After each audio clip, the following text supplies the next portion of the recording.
Thank you very much. First of all, I would like to thank the World Economic Forum for providing me this opportunity to speak to world leaders, business leaders, media people, to give the Pakistan perspective to the world. So I want to thank you specifically for that. Let me just start by saying that I am almost as old as Pakistan. Pakistan was only 5 years older than me. So I grew up with the country. And the country I grew up was supposed to be a welfare state. The founding fathers of our country wanted Pakistan to be what was called an Islamic welfare state. And as I grew up, I had no idea what a welfare state was. So it was when as a teenager I went to England. That's when I first discovered what a welfare state is. It's humanity, it's caring about the underprivileged. And so from then onwards, I always thought that if I ever got the opportunity, I would always want my country to be a welfare state. So this is my vision. Everything, all the policies which we make in Pakistan are towards that end, to make it into a humane country where the government takes responsibility of the weaker section of its society. So this is the vision statement. But I'll start with environment because the theme of this time, the World Economic Forum, is about sustainability. Let me just say, first of all, that the other thing about Pakistan, was this desire to see it as a humane and a just society. But the other thing was, as a child, I fell in love with the wilderness of Pakistan, the mountains of Pakistan. All our summer holidays were spent in the Himalayas. And so from that time onwards, what I loved about Pakistan was its wilderness, its mountains. And so,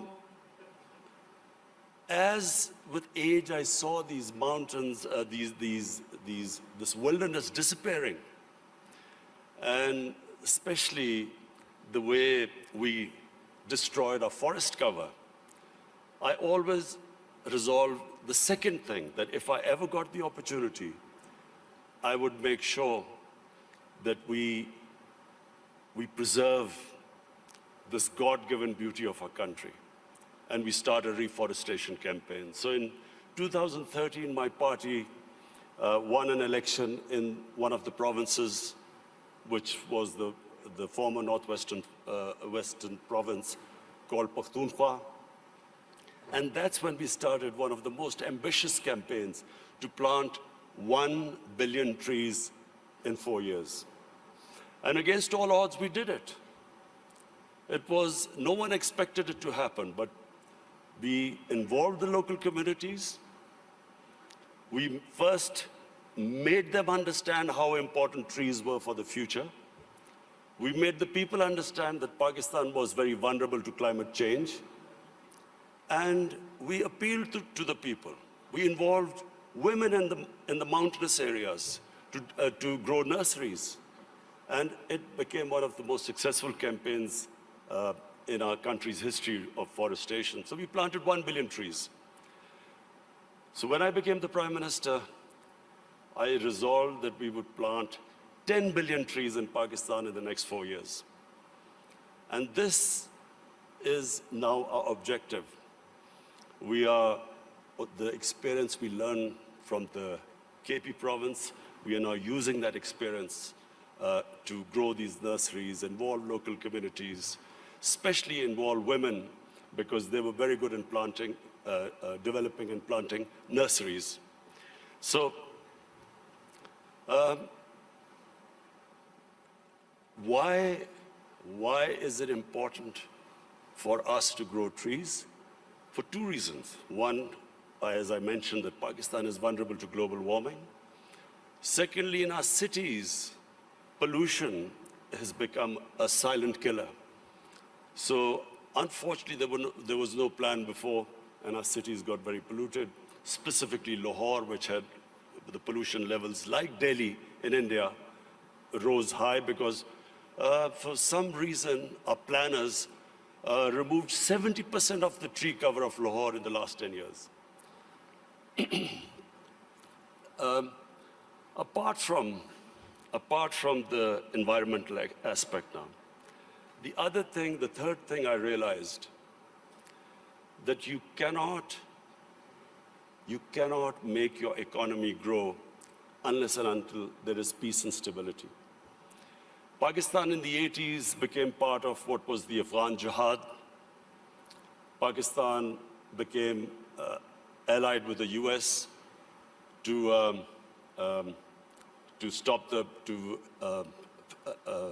fight for the freedom in Afghanistan from the Soviets. We had militant groups in Pakistan trained to do guerrilla activities in Afghanistan.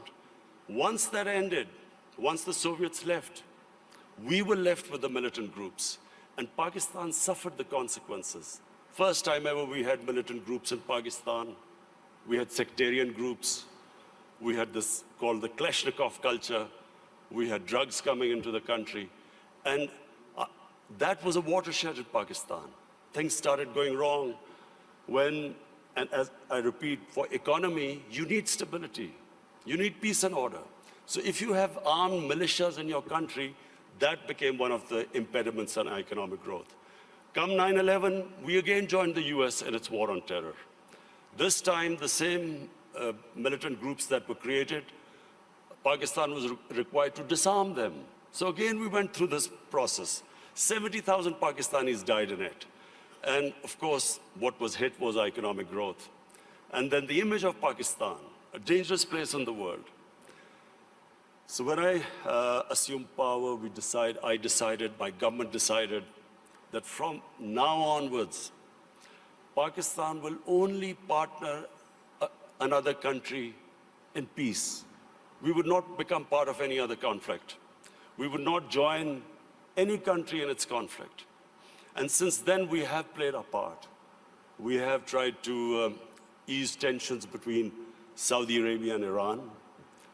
I also tried to, between the United States and Iran, we tried to do our part, play our part in easing tensions. In Afghanistan, in the peace process now, Pakistan is partnering with the United States to get the Taliban to talk to the Afghanistan government.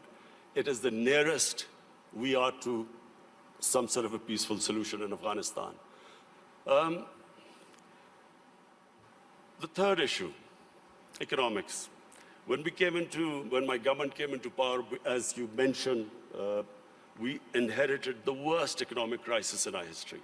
The biggest current account deficit, the biggest fiscal deficit, where almost reserves which would have lasted about a month.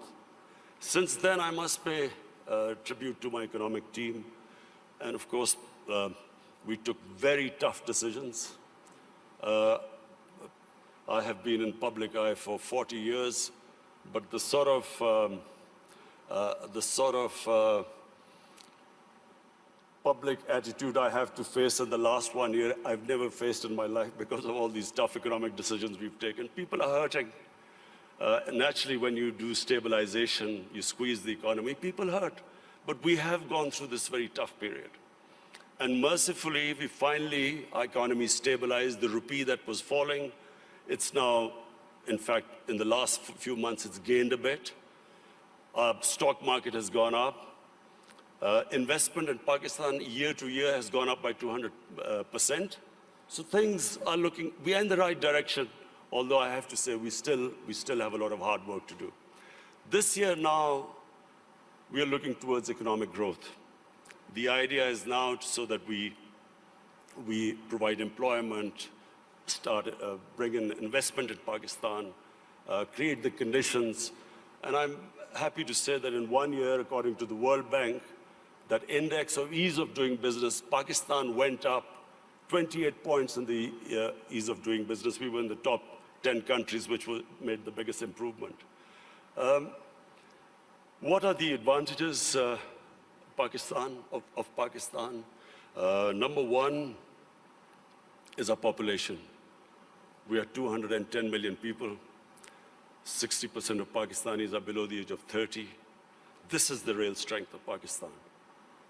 Unfortunately, we have neglected this young population because we did not concentrate on skill development, equipping them to employ themselves, become entrepreneurs, provide young people to the industry. But now we have started a program of skill development.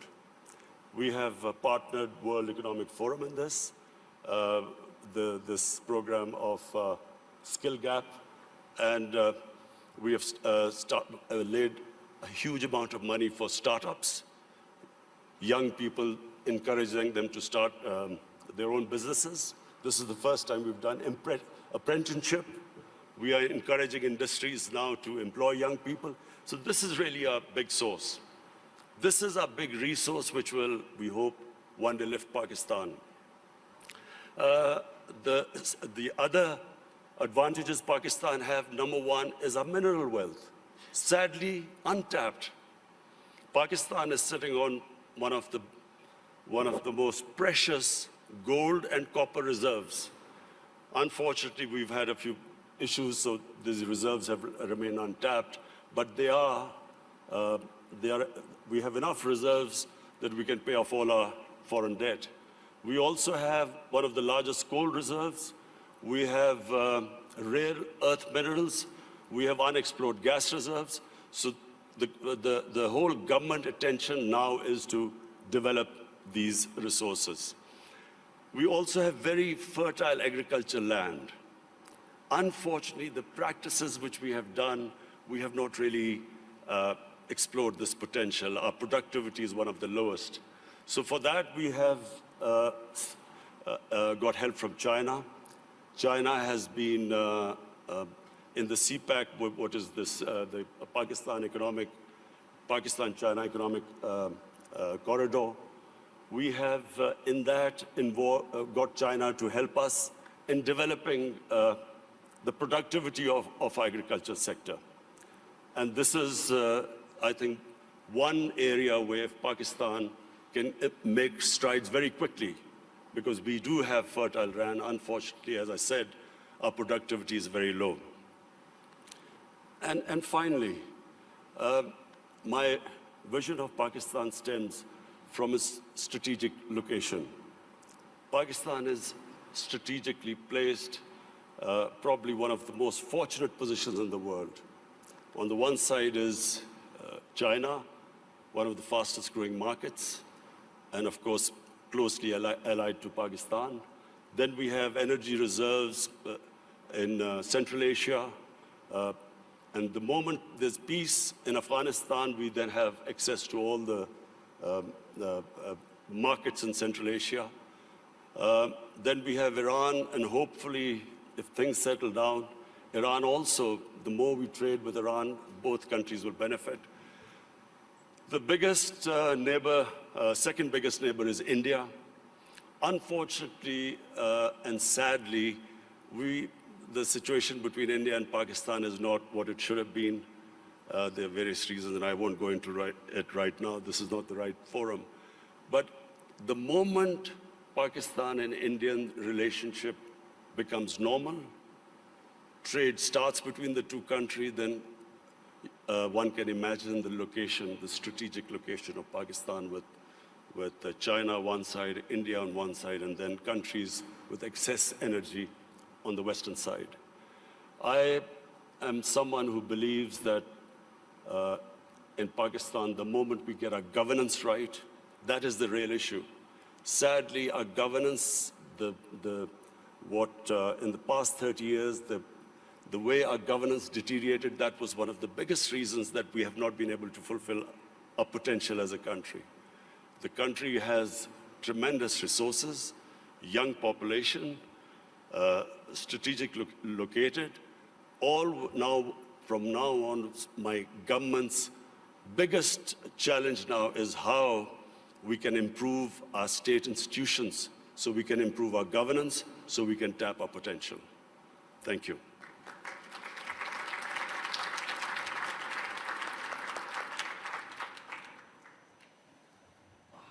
Thank you very much, Mr. Prime Minister. Thank you for sharing results and vision for your country. Also very impressive, without any manuscripts, so eloquent, laying out your visions. Last year, foreign direct investments to Pakistan increased with 70%. I guess this is also related to the fact that you alluded to in your speech that the security situation is much better. I think also the energy supply is much more predictable. So what is your interpretation of this increase in FDIs? Do you want more FDIs? And are you pretty sure that you're going to be able to keep the security situation at this level and also further develop and improve when it comes to predictability on the energy side? Well, you know, in 2019 was the safest year in Pakistan since 9/11. And when Pakistan participated in the US war on terror, the security situation deteriorated. And for a time, you know, there were bomb blasts going on, and there was no question of foreign investment coming in. There were foreign advisories from various countries. So we had a real dip in foreign, as understandable if you have a security situation that bad. So 2019 was the most, the safest year after 9/11. And that was reflected in our tourism. And between 2018 and 19, our tourism doubled in 1 year. And really, this is the great potential of Pakistan in tourism, which is untapped completely. Because Pakistan has historical tourism. It has that 5,000-year-old Indus Valley civilization, the Mohenjo-daro civilization, which is one of the oldest. Then it has religious tourism. It has some of the most sacred sites for Hinduism, Sikhism, Sufism, and then Buddhism. There's some, the center of Buddhist civilization was the Gandhara, which is north of Pakistan. So we have religious tourism. And then the mountain tourism in Pakistan, almost half the peaks over 24,000 feet are in Pakistan. So it is untouched as yet, and our concentration for providing jobs to people and improving the growth rate is now on tourism. In fact, without us doing anything, tourism has doubled, and people are finding it difficult to have hotels or places to stay. So we are now inviting tourism investment in tourist resorts. So maybe I'm at least one of the few Norwegians that have visited up in the Swat Valley. It's beautiful, and you also have beautiful other places. I think Swat Valley used to be the honeymoon place even in Pakistan. Is it now also, you see tourism also in these areas where the Pakistani Taliban used to run, and you're not concerned that Pakistani Talibans can come back, and you're pretty sure that this is on safe footing? You see, in Pakistan now, virtually there's no terrorism in Pakistan, and I have to pay tribute to our security forces. They did such a brilliant job, and it was for a while, we went through a really difficult period, but thanks to them, there is hardly any terrorism. I mean, you have the odd problem, but you know, that you have anywhere in the world. Problem now is we need peace in Afghanistan and stability. Whatever terrorism now comes into Pakistan every now and then is from Afghanistan. And that's why this peace process in Afghanistan is very important.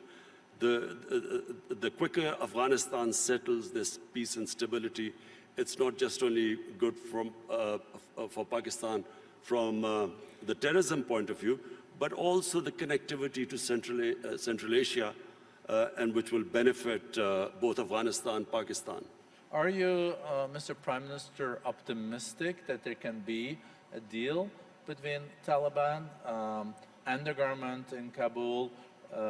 Americans are very much involved in this. You're also contributing. Is it possible this year? And do you think Taliban will also engage in a deal that will respect the rights of girls' education, women, and those areas where there have been progress in Afghanistan? Well, the first thing is that there has to be peace. And that can only happen if Taliban and the Afghan government, they sit together and there's a political settlement. That has to be the first step. Just my view, I do not think that, the saying that you'd only cross the river once. What was in 2001 is not going to be now the case if and when Taliban and the Afghan government come together, because so much has happened since then. So I think it would be a completely different scenario. But the most important thing right now, and it's not going to be easy, but it is the only option, that the Taliban and the Afghan government sit together. Whenever that happens, it will have turbulence, but it is the only way forward. There is not, and there never was, a military solution in Afghanistan. Mr. Prime Minister, as you also alluded to and mentioned, you have also initiated initiatives to have Saudis and Iranians de-escalating and trying to establish dialogues. You are able, as a nation, to have pretty good relations, both Iran, Saudi Arabia, UAE, and other Gulf states. If you look at the escalation that we have seen lately, some people even talk about this Middle East being at an inflection point, and there is no way back, and there are those that are more optimistic that there will be a de-escalation. You will continue to contribute in that process, and how do you see that unfolding in the year to come after Americans killed General Soleimani and etc.? Is U.S. deterrence back in the region? Are you short-term, medium-term optimistic on de-escalation, or is this something that really keeps you up at night? Look, let me just, first of all, make a statement. I do not understand why countries go to resolve the differences through military conflicts. Because whenever, and this is just in our lifetime we've seen this, the moment you start a military conflict, you don't know where it is going to go. You can start a conflict, you don't know when it will finish. And then it has unintended consequences. So we have seen in front of our eyes Pakistan joining the US war on terror, and I was the one who was objecting to it. I was openly against it, and I thought Pakistan should have stayed neutral. It should not have become partisan, because Pakistan had nothing to do with 9/11. There were no Pakistanis involved. Al-Qaeda was in Afghanistan. And I remember then President Musharraf telling us, it's only a matter of a few weeks. So 70,000 people dead later, 10 years later, over $100 billion lost to the economy later, finally we realized we had made a mistake. And the US and Afghanistan, 18, 19 years of this war and $1 trillion down the drain. So I do not think this is a way to resolve issues. And the worst thing that could happen is if there's a conflict between Iran and the US and its allies, it'll be a disaster. It'll be a disaster for us, Pakistan, it'll be a disaster. It'll be a disaster for the developing world, because the oil prices will shoot up. Already we are trying to barely manage our budgets and our current account situation. Suddenly everything will be offset. It'll cause poverty in the world. And God knows how long it will go on. So, we in Pakistan pray that this does not happen. We have tried our best. We've already talked to Saudi Arabia, Iran, the United States. I spoke to President Trump yesterday, and I told him that this would be a disaster for us if this war starts. Did he agree? He didn't say anything. You can share with us. It stay in this room. No, I'm serious. He didn't say anything. But I think I think he understood, because this would be, in my opinion, it'll be insanity, because just Afghanistan is still not resolved, and Iran would even be a bigger problem. Mr. Prime Minister, you also underlined, coming back to the more domestic opportunities and challenges in your country, this accelerator that we have agreed on skills and upskilling and reskilling between the World Economic Forum and Pakistan. I think there is a huge potential. I think the youth bulge, the youth of Pakistan is a huge opportunity. How important do you think education is in this context, and how do you look at the national curriculum and the madrasas and the importance of teaching world-class math and sciences? You know, the tragedy of my country, because as I said, I grew up with my country, and in the 60s, Pakistan was the most exciting thing happening in Asia. It was the fastest growing country. We were moving fastest towards industrialization, our universities. I think your GDP was even higher than India's per capita, wasn't it? It's certainly, our industrial production was more than the 4 Asian tigers put together: Indonesia, Malaysia, Thailand, and Philippines. So it was, the fastest growing country. And we lost our way. One was ill-conceived nationalization, which stunted this industrial growth. We could have done what China did. They created wealth, and then they used the wealth to lift the bottom tier of the population. But just because the rich got richer, it didn't mean that we should have stopped this industrialization by nationalization. We should have just had a more equitable growth. But that was one where we went wrong. And secondly, we just did not pay enough attention to our education system. So we developed this 3-tier education system: English medium for an elite, then there was Urdu medium, which was for the masses, and then there was Dini madrasas. 3 parallel systems going. So what my government is now trying to do is to synthesize the system, get the core issue, the core syllabus should be the same for everyone, and give everyone equal opportunities. The education system actually created the differences, economic differences between people, because people could not go on to the higher class because they were not equipped by the education system. So this is what we are trying to do: change the flaws of education system by synthesizing it. Thank you very much, Prime Minister. I see the time is out. I would have liked to continue this conversation. I think we're all very impressed with the reform agenda. We're seeing economic growth is being back. We see the foreign direct investments are there. So thank you for sharing this with the community. Well, economic growth is still coming, hopefully this year. The economy has stabilized. The growth is the second thing. As I said, I've never been insulted so much. Not insulted is not the word, but lacerated by the media, the way the media has attacked me because of the stabilization program.